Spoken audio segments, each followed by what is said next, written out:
Hey everyone, it's Dinah, and we are back with more of Marvel's She-Hulk, this time on to episode number 7 of the first season and everything. Last time we had an interesting one. Last time we had the wedding, Lulu's wedding, an old kind of high school friend slash contact of Jen's that they decided to get back in contact now that she actually needed Jen to be a kind of somewhat last minute kind of bridesmaid addition for her wedding and everything, so that was cool. Then she met Josh. Who was like supposedly a friend of the groom. The groom we never saw. It was a wedding where we never saw the groom, so they seemed to get along. I think even sober, I think they actually did seem to get along too. So he actually seemed to be like a nice enough kind of guy that after all this time, I think even this was just like a social call too. I think like her previous kind of crash and burns have been through actual intentional kind of dating and everything. But with this one, it was just like a nice, friendly kind of social call, and both of them just kind of bonding over that. And so Titania was there, but then in the end, even then, she still came through on her promise that this wasn't over. Like their battle did not just end simply because Titania lost the trademark thing in court. But yeah, I think the episode really just kind of put Jen at least a little bit kind of through her paces too. Actually seeing her at least trying to embrace like the She-Hulk side of her, especially in like an environment where Lulu actually asked her to not be She-Hulk because then the attention was taken away from her, and then the attention was on Jen and everything. So it's like an interesting kind of exploration who and what Jen really wants to be, and what she thinks she is and everything. So that was a plot. There was a B plot too with Mallory and Nikki is all working back at GLKNH, and they took on Craig Hollis, who was Mr. Immortal. I think he was a mutant. I can't remember if they actually mentioned it in the episode or if it was actually confirmed afterwards. But I think he was a mutant. I think people are saying he was a mutant. So, but yeah, Mr. Immortal, like he literally can't die. He could not die, and he wouldn't die. And he used that to his kind of. He avoided confrontation in all of his marriages at all costs. Instead of actually bringing up his problems with his spouse, or in this case spouses, from individual marriages, of course, instead of actually confronting them or actually having a talk or doing anything actually remotely healthy, he would literally fake his death and then create like a new identity and then marry someone else and everything. So he did not want to have to deal with the emotion and the actual stress and everything that came with confrontation and having a conversation and all that kind of stuff.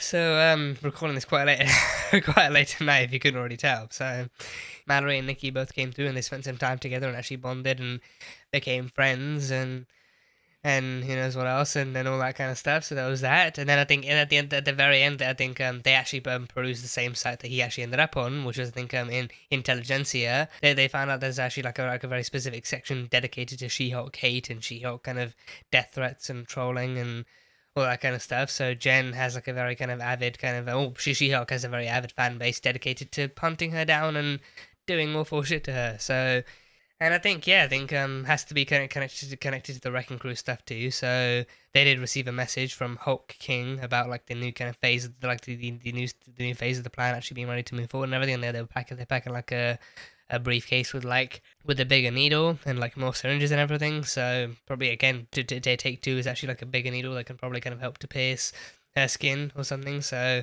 and also given that they were watching Jen and Joshua through like a history feed on that same computer too. There's some very likely speculation that Josh could also be a part of like the one of the few guys that isn't really who he says he is or has ulterior motives or is trying to do something else. Because I mean, again, this is the first guy that she's met who she wasn't trying to date and who she wasn't looking for, and he just so turns out to be nice too. So don't want to say too good to be true, but yeah, so far I think that it's just like the existence of the Wrecking Crew and the existence of people who want to extract She-Hulk's blood and cause harm to her and everything kind of does show that some people genuinely can't be trusted. So question is Josh one of them? So but yeah, that is pretty much all I've got from the last episode. So on to episode number 7 of She-Hulk Attorney at Law. Let's go. Josh, can't wait to see you. Oh, that's cool. So are they seeing each other then? Is that what it is? Are they just hanging out as friends maybe? I'm here. Oh, is he coming over for the date? Ah, okay. Great. Would this be finally a successful date maybe? Finally like a good time to have with each other? You know? Tell me he doesn't skip breakfast. Tell me he does not say no to breakfast. Or is this good night? It's a good night. It's a good night. Okay. Do I want to be too optimistic about this? I mean, hey, it's a good opening. It's a good, peaceful. It's a positive, bubbly opening. You know, they're seeing each other. Oh, okay. Tell me he doesn't skip breakfast. Tell me he does not skip breakfast. Is he gonna make breakfast? Is he gonna make breakfast? That would be a step up from the other guy. That would be a step up. He not only doesn't skip breakfast, he makes it. He's not even here.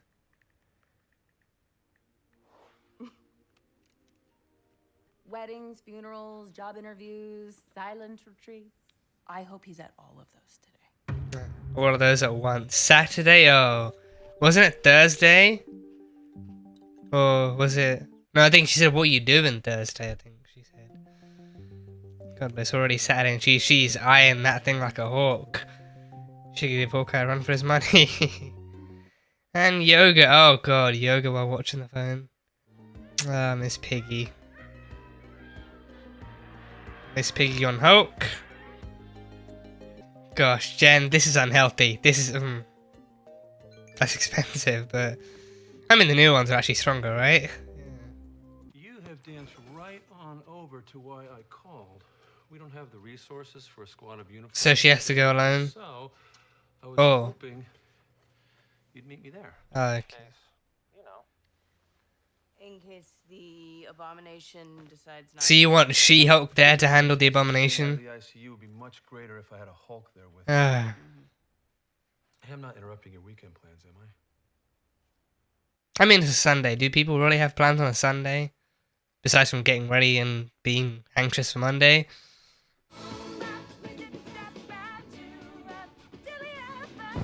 That's the spirit? Yeah, yeah.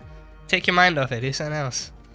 Put on my green suit. Yeah, get big, jolly green yourself. I don't know what you call it. Hulking out. Okay, good. Whatever. Then, would you, please? It's definitely malfunctioning. Damn. So she's literally holding up the ceiling. My favorite chicken, Princess Silk Feather, was stuck. Your favorite chicken. You have a chicken called Princess Silkfeather? Great. That's a pretty unique name for a chicken. Not that I don't like coming up here. No, I just, yeah. Well, come back anytime. He just speeds, he just yeah. I was in such a hurry to leave. Well, I've already wasted half a Sunday on this expedition, so I'm gonna get moving. Whoa! Whoa! Horns! Helmet! Guy! Thing! Person! Whoa! What are you both? What is he? Oh boy. Two men working through their resentments in a safe environment. Why does he look like that dude from The Princess Bride? You know what? But Apologize colourful. time with money. Brother Blonsky has actually taught me a lot about taking responsibility. Brother Blonsky. Man-ball. Brother Blonsky. Lab experiment. El Aguila. And before you make assumptions, no, I am not a matador. That would make the two of us fighting pretty cliche. Think of this totally knackered Prius Prime as your teacher. Huh. That was nothing. You just said nothing in response to a very straightforward. Remember? Give us a touch to the game. I look like a mechanic. I'm a bull. I'm a mechanical bull. Mechanical bull. Mech bull. Mech bull. Okay, so over there is the Wood Lodge, where I offer private spiritual consultation and life coaching. This isn't going to turn out to be like a cult, is it? Platinum Circle. It's not going to end up being some kind of cult. So if you could get me a desk and some Wi-Fi. It's a bit of a hard ask, I'm afraid. On the Wi-Fi front, we don't carry it as a policy, you know, distractions from the outside and all that. Oh boy. Yeah.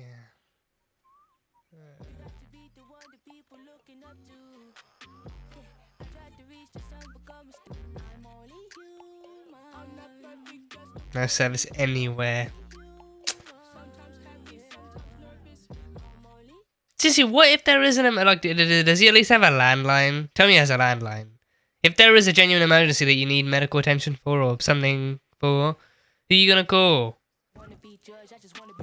What's this? Oh, 1 bar. Oh, this is where the 1 bar is. You remember El Aguila Ah. and Mamble? Yeah, like your own This is man. Porcupine. He's a porcupine. And Porcupine. Saracen thinks he's a vampire. Saracen, the vampire. People constantly assume that I am a matador. It's dehumanizing. Spanish is a language, not a nationality. You've never heard of... I know it's not your fault. Those attributes make me see you as a matador. Manbull and El Aguila have been spending a lot of time together. I'm feeling like maybe it's not healthy. Unhealthy. I knew what I called that too. I'm sorry. Porcupine, I want to share something. Porcupine. No thanks. Do you want a gas mask? Remember how we talked about... I lost track of time in the yurt. No way. No way, he's from the Wrecking Crew. I was hurting for a... He's from the Wrecking Crew. He's here?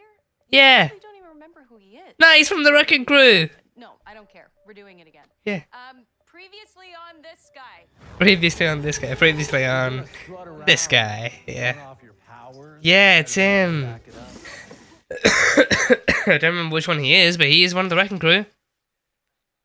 Wrecker. It's Wrecker. Oh, hey! Oh boy. Come on, I stacked all. Oh, man. I'm allowed to be angry. I'm allowed to Asshole be and his friends attacked me behind my apartment.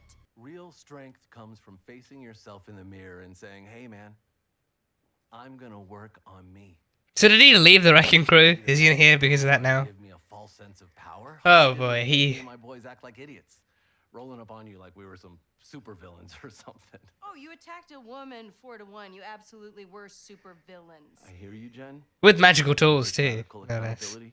You are not fine. Look at you flying into a rage, throwing people across the room. Into perfectly stacked chairs. Oh, the shit.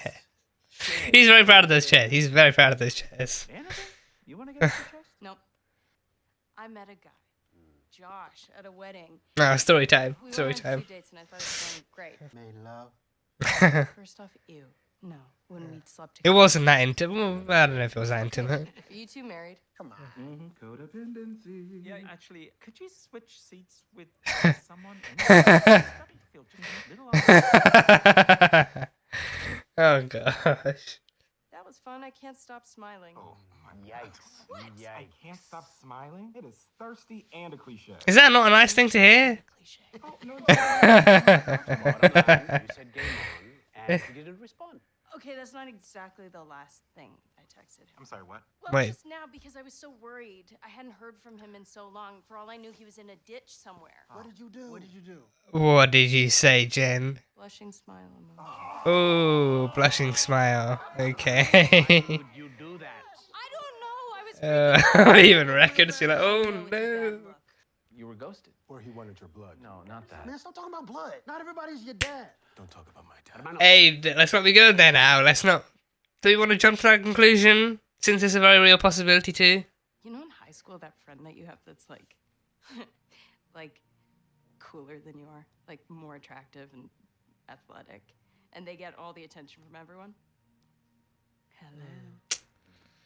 She finally gets to be that person. Like you think, and I can turn into that person anytime I want to, and everyone pays attention when I'm this. My colleagues, my boss, guys.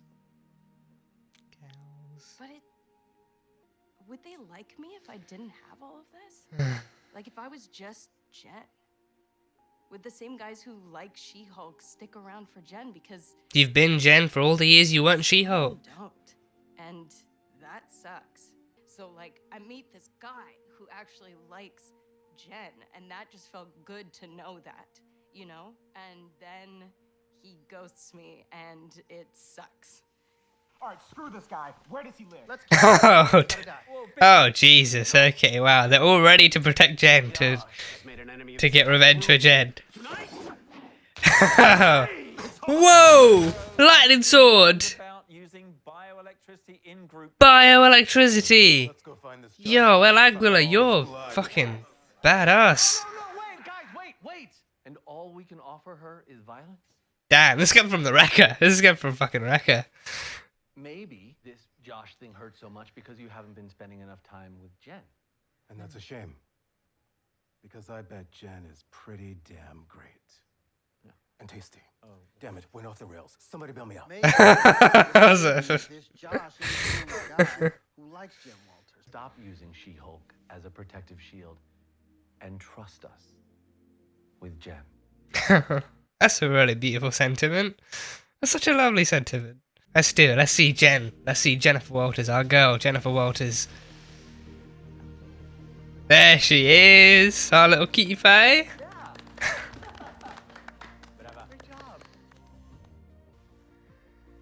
Oh, Porcupine unmasking, come on. Porcupine face reveal, come on. Come on. Hey! Too much. Oh no, too bad. No. Oh man, how many hours a day have you been wearing that mask, Papa? Does he not take it off? So he never takes it off? I thought he just... Oh, okay, that's interesting.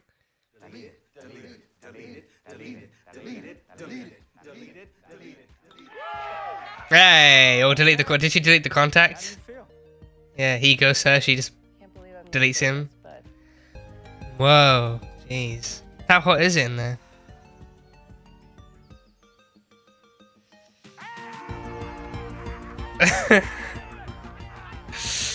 That's great. We love Jen and She-Hulk. We do. The gang. That's nice. When it says gang, it's not literal gang. I mean, just make sure you make that to the parole board. And Yeah. 3 days earlier. Flashback time? Oh, are we gonna see what happened to him? Are we gonna see some really suspicious kind of stuff?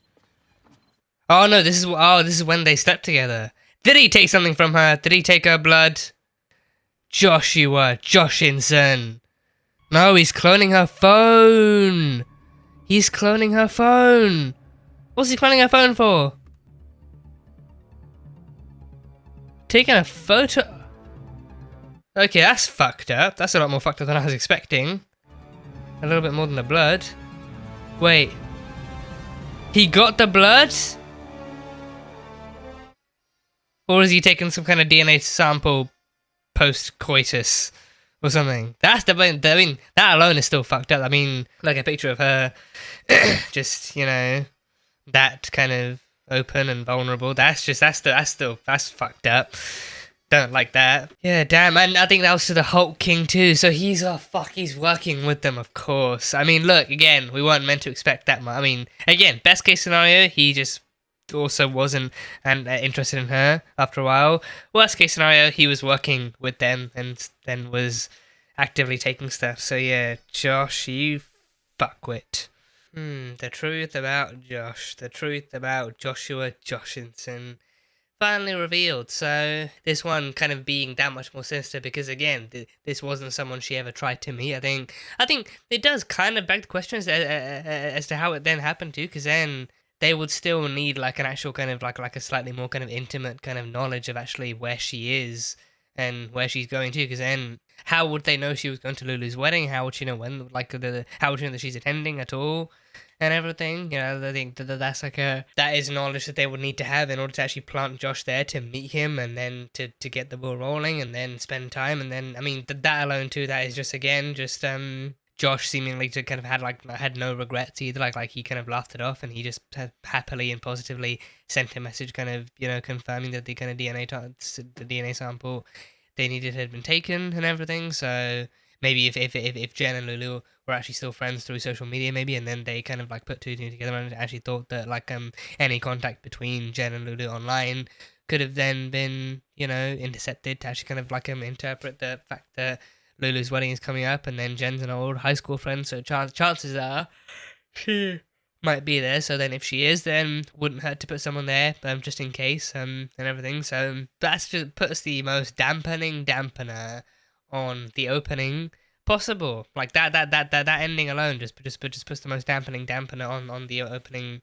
as much as possible. Like, you know, like just like so like her waking up and being so preppy and actually being kind of actually enjoying life, and it's not just that you end up feeling sorry for her, like you end up feeling disappointed in him too, because then, you know, the entire time he was casing her, he was investigating her, he was studying her, he was getting ready for the kind of like the big night when she'd actually invite him in, and then he would literally, you know, just pretty much just violate her, pretty much violate her, and then leave her the next morning and ghost her for days on end afterwards, after he got what he wanted and after his boss got what they wanted and everything. So yeah, and again, I mean, it's amazing when the Wrecker turns out to be better than this fucking guy. Like the Wrecker, like a dude who literally had the gall to take his boys and steal some Asgardian shit and try and attack She-Hulk head on, face first and head on and everything, as opposed to Josh, who had to, you know, use his regular humanness and, you know, be all impostery and shit and all that kind of stuff. And in this, we fucking rehabbed Wrecker in this episode,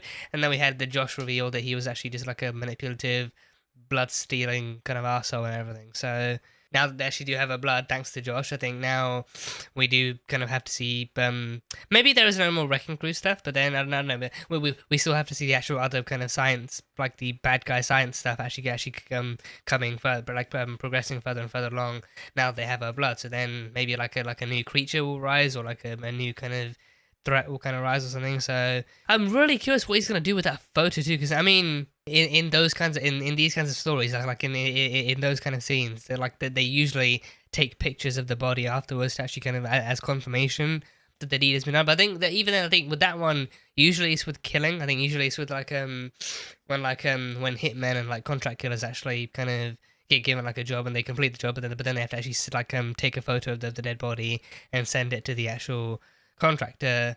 The person actually going to pull the contract to actually kind of like send proof of termination, so that way they can get paid. So with this one, I mean, I really don't know if he's actually going to go so far as to actually kind of like leak it or something, like actually like leaking explicit photos of her, or explicit content. Because I mean, it was her sleeping on her front, so I mean, if anything's kind of it's just like bare skin on her back, which isn't anything horrible. But even then, again, it's going to be like a really kind of horrible thing to actually kind of have out there.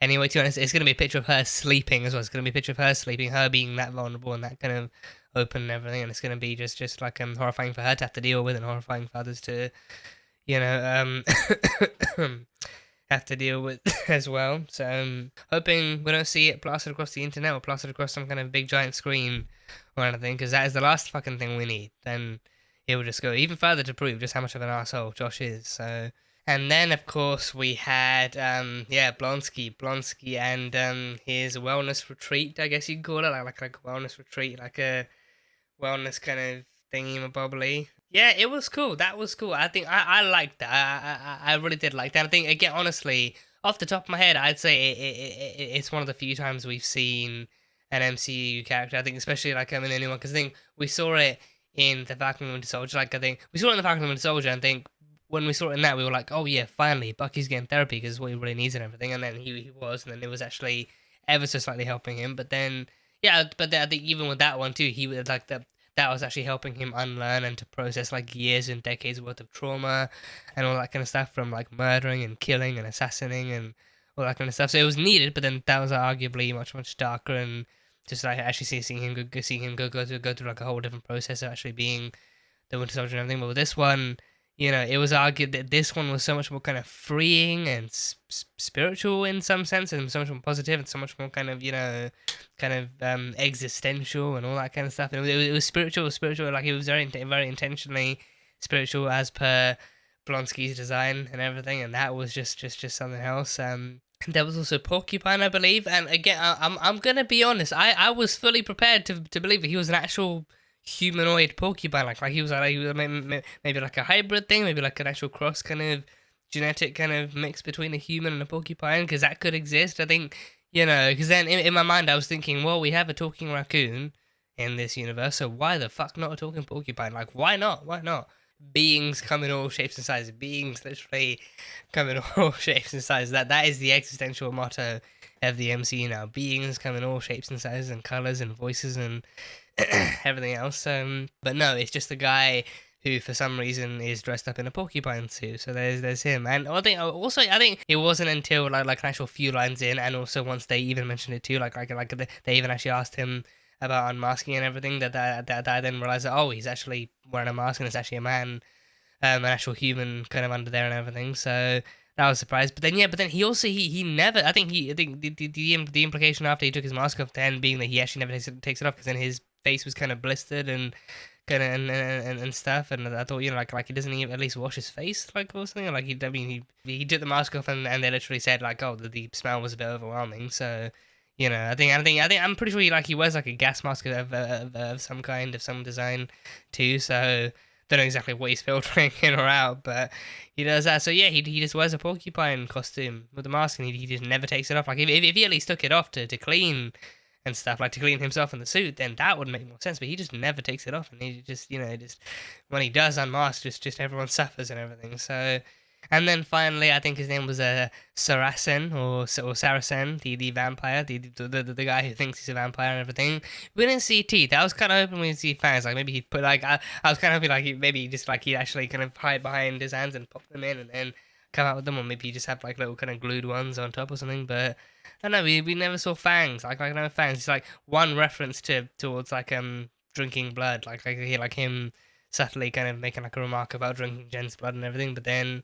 Nothing, just no fangs, no cape. I think. I mean, he did look like a fairly classic kind of iteration of like a vampire and everything. But yeah, besides from that, I think he must also be a daywalker. He must also be a daywalker. But I mean, it would have been so cool to have him as an actual vampire, because then Blade is coming. We know they exist. We definitely know they exist, and I think there was a reference from Loki. Morbius in not Morbius, Mobius. Well, Morbius is also a vampire, but they're different universe, and probably safe to keep it that way. But no, Mobius said that they've actually hunted they've captured like a variety of different creatures, including vampires. So we have that, and then Blade is coming and. He kills vampires too, and he is half vampire, so we know vampires are things. It would have been, it would not have raised any questions it would not have raised any questions to have like an actual vampire in this instead of a guy who thinks he's a vampire. So I'm pretty sure they said he thinks he's a vampire. So and then yeah, the one face we probably never would have guessed would show up in this was Wrecker, well the one and only Wrecker. I think I reckon because again I think he never wore a mask. He never actually I think some of them wore masks and some of them wore helmets and stuff, but then he wore nothing. He pretty much wore nothing to conceal his identity. So recognizing him was easy as cake. So.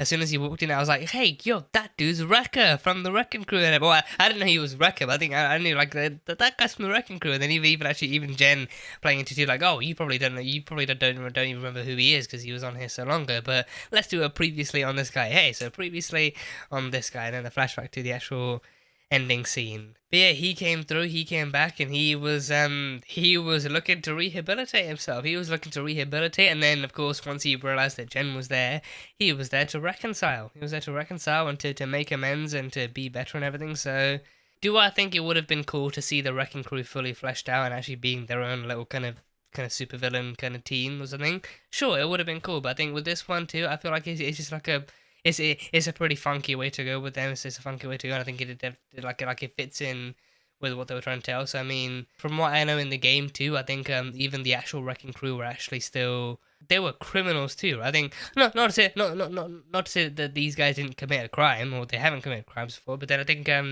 pretty sure they were actually hardened criminals and actual proper kind of bigger kind of dangerous criminals who found weapons and stuff and. With the weapons and then the tools they found that they used actually imbued them with more godlike power, so it actually morphed them into more kind of humanoid kind of godlike kind of beings and everything. So maybe they could still try it with some other people too, because with this one too, with this Wrecking Crew too, I think they pretty much only really kind of had the mission of actually kind of collecting DNA from She-Hulk for the boss and everything. So any other kind of group of criminals who are ambitious enough and looking to gain power, maybe in even more malicious ways too, as per the kind of Wrecking Balls, the Wrecking Crew's kind of motives and agendas too.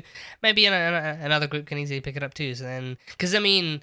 Because I think I'm pretty sure like even then like I think the Wrecking Crew definitely do seem like they definitely do seem like an actual kind of group of like opportunists mixed with criminals. But then it's like with these guys with these guys they seem far more like actual opportunists than they do hardened or kind of dangerous or bloodthirsty criminals or anything like that. So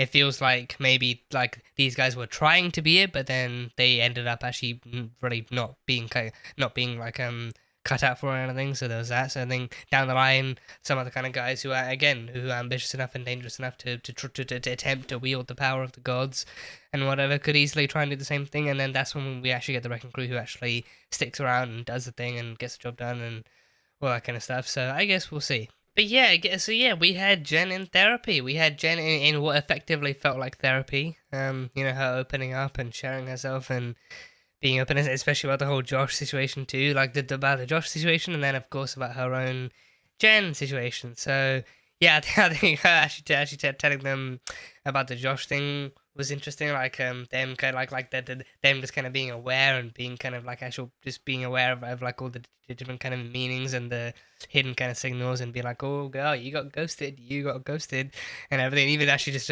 cringing at the kind of the text she sent and everything, even like the kind of like the additional text she sent once you finally got a signal to be like, hey, I'm worried about you, what's going on, and then be like, oh, that's kind of clingy, and then the actual blushing face emoji too, and be like, oh god, you shouldn't have sent that. So that was fucking hilarious. That was great. Generally speaking, that scene as a whole with those group of guys, they are a great group of guys. They are a great group of guys and everything, and I think they were fully there and fully supporting. I think even someone who literally tried to attack her and take her blood not like 2, 3, 4 episodes ago, even he was there sticking by her, actually encouraging her to look within and to celebrate what's within, and to encouraging self-expression and self-exploration and all that kind of stuff.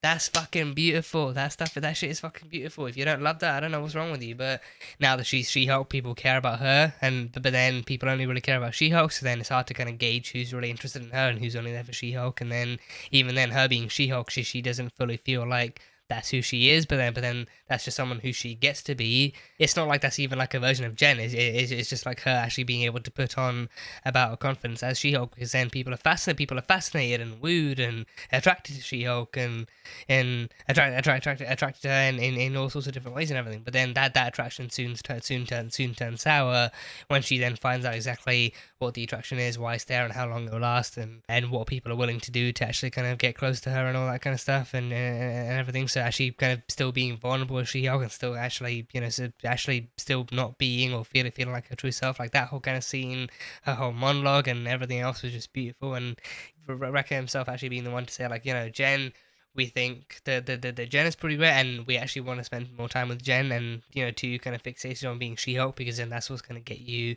the looks and the likes and all that other kind of stuff. But then being Jen is where you need to spend more time. Being Jen is where perfection and improvement and exploration and everything needs to happen. So then why don't you've trusted us this far with She-Hulk, so then why don't you actually... I mean, to be fair, she did walk into the room as Jen, but then transformed into She-Hulk once she saw Rekka. So then, I think that kind of fucking parallel too. That parallel of like her angrily transforming into She-Hulk in order to try and take down Rekka after what he did, but then Rekka himself being the one who's able to talk her down and actually like not talk her down, but actually talk some love and positivity and encouragement into her to actually kind of let She-Hulk go for a little while and to let Jen back in and to be herself again. Like that kind of parallel too. Like it's just, again, I love it. I love that whole concept and how they actually execute that in this episode, and how they execute this episode as a whole. So this was like an actual self-contained kind of therapy and wellness kind of episode too. So, and yeah, then afterwards, I think she went into the I can't remember exactly what we called it, but I think she went into the little sweat yurt, kind of the yurt of sweating or whatever the hell it was. Actually, kind of probably it's probably like a sauna of some kind. So she went in there to actually to sweat her problems away, and then sweat her worries away, and sweat her anything else away and everything. So there was that.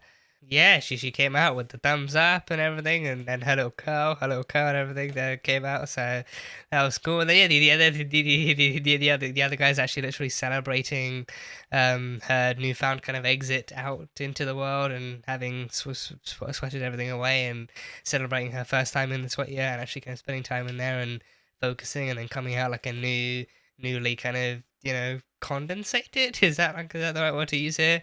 But then a newly kind of dehydrated maybe woman, just like a new Jen, a new Jen who's actually hopefully very ready to explore herself and ready to understand herself and ready to be who she is and everything, regardless of whether or not she can turn into She-Hulk and everything. So that was interesting. But I think overall, I think the kind of group dynamic kind of showed off like people who were kind of having troubles of their own, be it individually or even codependently and everything. So there was that, and then just people kind of working through their stuff. And I think Blonsky too. Blonsky being here promoting this, and actually, I think not a cult. I didn't say it was a cult. I said I asked if it was gonna end up being a cult, and it's not. So it didn't end up being that. So I'm really kind of glad that it didn't end up going that route, so that is a really reassuring thing. But yeah, no, I think it was like an actual genuine wellness kind of retreat, kind of designed and,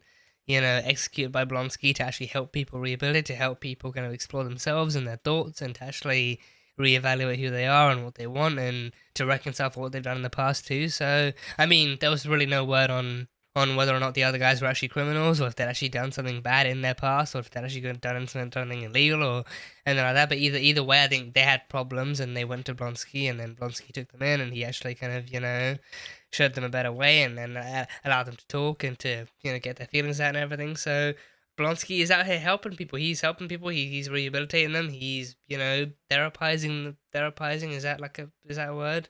I think so. Maybe I remember Eric using it on sex education. So maybe.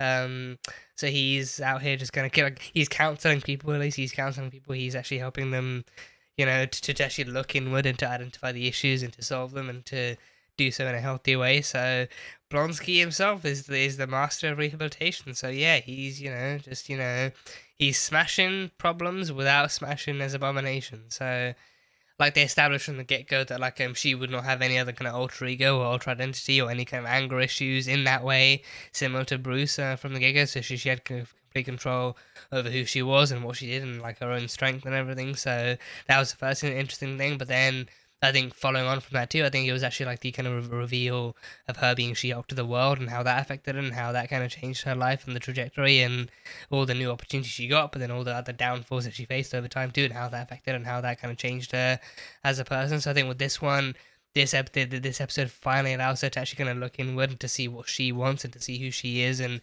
who she thinks she is and who she has to finally kind of get to know.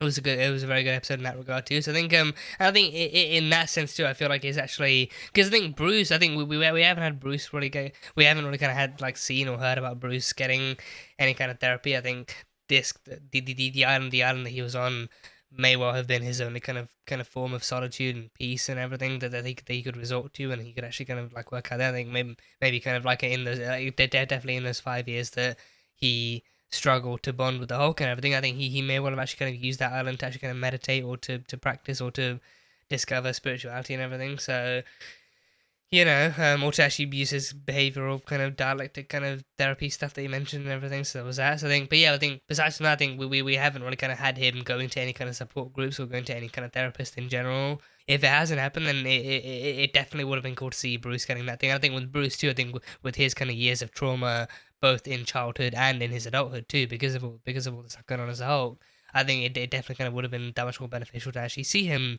going through therapy as the Hulk and everything. So we'll be going to therapy as the Hulk maybe, but then also just as Bruce too. As Bruce, I think him having professional help and him having the resources and everything to actually kind of to use it as intensively or as kind of as accordingly as he sees fit and everything. So, but now they have started up a new story with a new Hulk and actually effectively kind of branching out the kind of Hulk kind of family tree and everything in a sense, actually kind of allowing Jennifer to explore who she is and explore kind of herself as the Hulk in a brand new way and in her own way too. So I'm still just enjoying the story and the show for what it is. It's still really fun. I'm personally still finding it really fun and really enjoyable to actually kind of tune into and watch every week. So it's really fun. I think it's a really good take on this character. It's a really good kind of story. It's a really fun story to actually execute within this within the MCU and within this phase and everything. So the more they actually explore Jen and She-Hulk in this series, the more I look forward to seeing her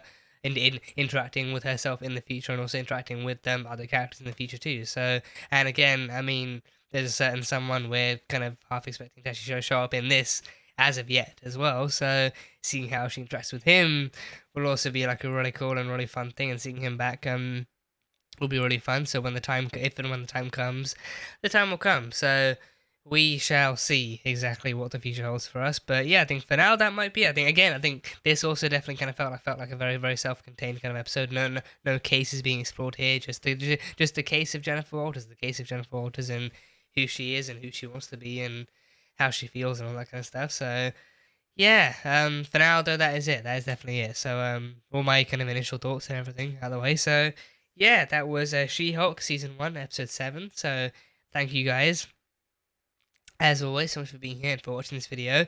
If you guys enjoyed it, then feel free to leave a like and comment on what you thought of the episode and what you think is coming next time and what you're looking forward to and what you enjoyed from this one as well.